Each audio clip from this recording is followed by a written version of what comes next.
What was it like in India growing up with taxes and with the underground markets and stuff? I am unable to answer that because I didn't know much about it, hear much about it. I moved here when I was turning 19, and then for like most of my life, I was not really told about what my parents did for but like I just wasn't aware of the financial ecosystem, and a Hmm. lot of my teenagers, I didn't care.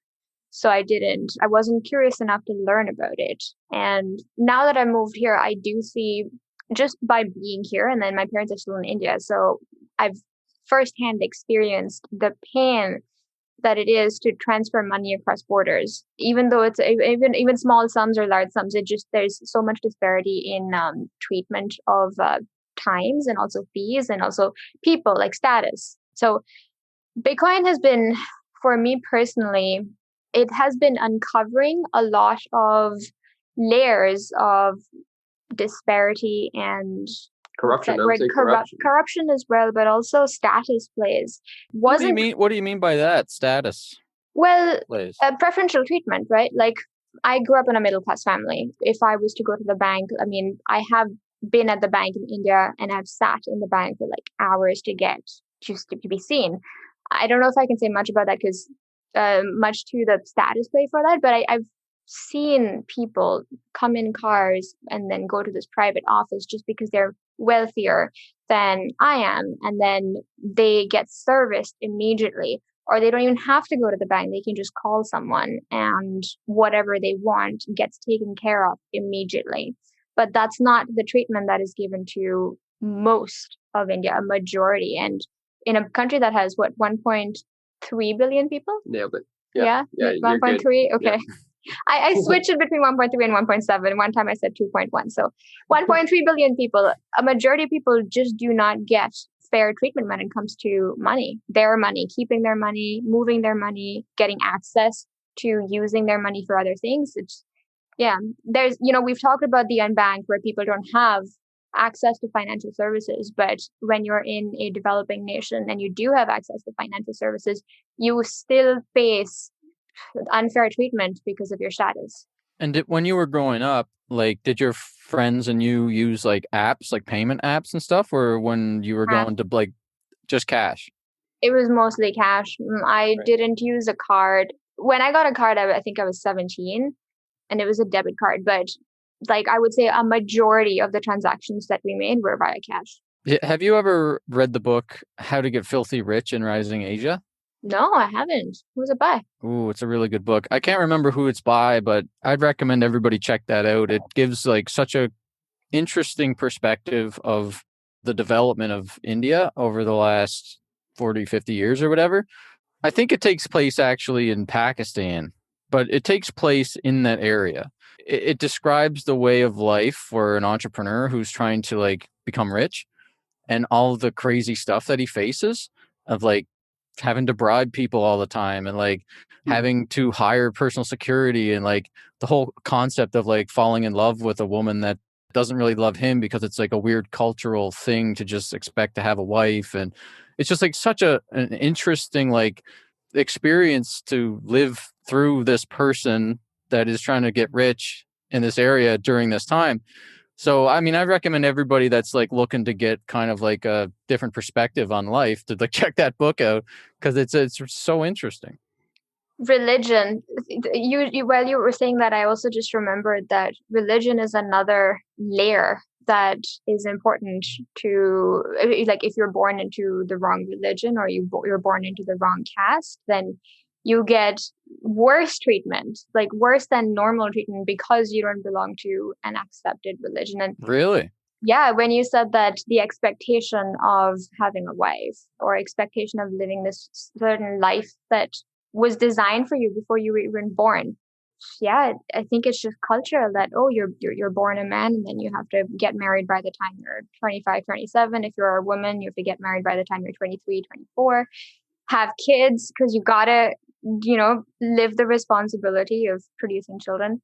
And then yeah, just gender wise as well. So I think that can be broken down into many layers of, okay, what religion are you? what religion do you follow? What sort of province are you from? Because there's disparity between treatment for people from different provinces or states, as you call it in India as well. And then, are you a male or are you a female?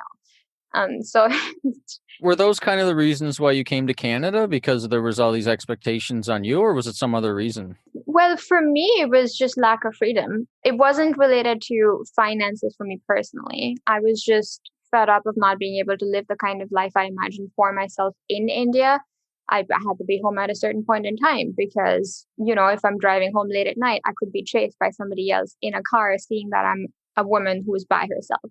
So I just had so many restrictions on the things that I wanted to do. I couldn't travel by myself to different parts of India just because I was a woman. And you will hear people have a different opinion on this too. They'll say that, oh, I did it anyway.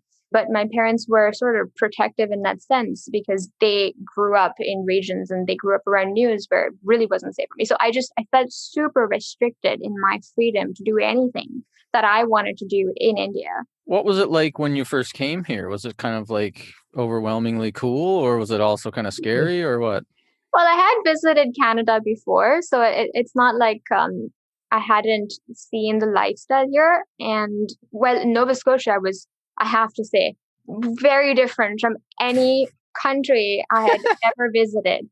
Oh my gosh, it blew my mind. For the first time ever, I came from a city, Pune, which has a population of 17 million. You consistently overestimate that one. It's about Four 4 million. Yeah, there's like 8 billion people that live there. Okay, so I came from a city that had... So I gotta remember when you say Bitcoin can go to like 200,000, I gotta think a little lower when you're estimating. No, you don't. I'm just kidding. It's going to 100, 200, 300.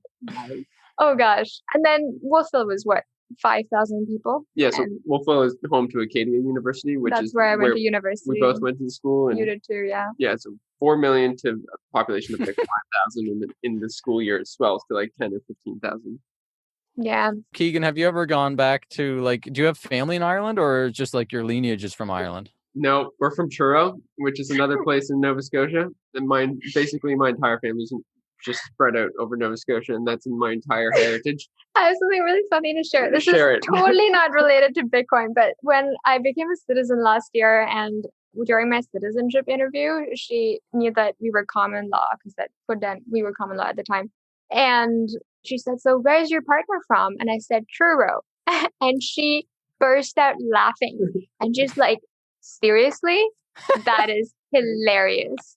And it wasn't in a very "Oh, cool, you found someone from Truro." Like, you are an immigrant from India who's dating someone from Truro.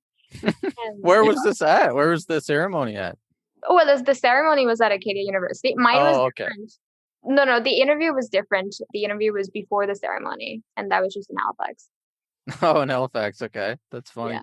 Yeah. I'd just say I'm from Halifax. It's easier. Yeah. And, I get to hide that part of my life, but now it's out there for the world to know that I'm from Truro. But I, as a Cape Brettoner, I don't really know the difference between Halifax and Truro. Okay. Oh. Yeah, we're like the ugly younger brother of Halifax. We get looked down upon a lot in Truro. People have this stereotype. Well, okay, Trailer Park Boys. We mentioned Trailer Park Boys earlier today. It's filmed in Truro. Okay, and we were actually kind of joking. Not all Nova Scotians are like the Trailer Park Boys, especially in Halifax. You've kind of got like a Toronto-esque kind of culture in Halifax. I would say downtown. But the Trailer Park Boys and Truro are one and the same thing. You walk down the street, and that's exactly who you see walking next to you. So, well, speaking of Truro, we were at your parents' place the other weekend. Your mom was telling us about how one of her friends, so a husband and wife, and the wife earns more than the husband, and they wanted to get a loan for their new house. But she couldn't go to sign the loan without her husband. Mm. That was bonkers. Oh, yeah. Well, because women shouldn't be able to use money. Duh. Yes, of course. And to make matters worse, even when they did go in and sign the loan doesn't show up on her account. It shows up on his account, even though she has the higher income, and she's the one who's sort of got approved the loan. So it's income disparity and preferential treatment to people based on their status and how much they earn and what their gender is. Yeah. Everywhere. throughout the world. Yeah, I thought I was escaping it in India when you asked me earlier to talk about it, but it still exists. And what has your experience been, Brad, with respect to being treated unfairly? I didn't like the same as kind of what you said, where you didn't really pay attention to it as the younger person.